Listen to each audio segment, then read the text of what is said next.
আবারও কি একসাথে নাটক করবেন সিলেটি আঞ্চলিক নাটকের অভিনেতা আক্কেল আলী ভাই ও সিলেটি আঞ্চলিক নাটকের অভিনেত্রী চুমকি।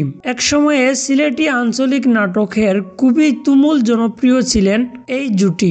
একসাথে করেছেন কয়েকটি নাটক, পেয়েছেন দর্শক শ্রোতাদের হাজারো ভালোবাসা।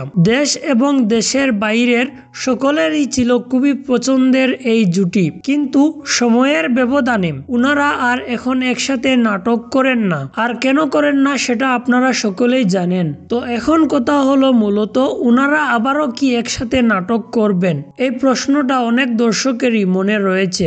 যেহেতু আক্কেল আলী ভাই আবারও সিলেট ভিজুয়াল মিডিয়ায় যোগদান করেছেন ও ঈশা মিডিয়ায় কোটাই মিয়া ভাইয়ের সাথে রেগুলারলি নাটক করে যাচ্ছেন, এখান থেকেই মূলত এই প্রশ্নটা উঠে আসছে যে আবারও কি একসাথে নাটক করবেন আক্কেল আলী ভাই ও চুমকি। তো এখানে আসলে সত্যি বলতে কোনো কিছুই আক্কেল আলী ভাই বলেননি বা কোটাই মিয়া ভাইও উল্লেখ করেননি যে কখনো আগে যে আক্কেল আলী ভাই ও চুমকি একসাথে নাটক করবেন কিনা। তবে হয়তো এখন করছেন না, নেক্সট টাইমে হয়তো করতেও পারেন। তো আপনাদের কি মনে হয় সিলেটি নাটকের জনপ্রিয় অভিনেতা আক্কেল আলী ভাই ও চুমকি আবারও কি একসাথে নাটক করা উচিত?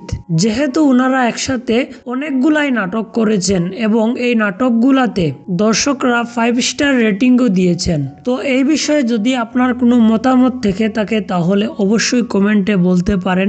সিলেটি নাটকের সকল ধরনের আপডেট পেতে আমাদের চ্যানেলটিকে সাবস্ক্রাইব করে আমাদের পাশে থাকবেন। ধন্যবাদ।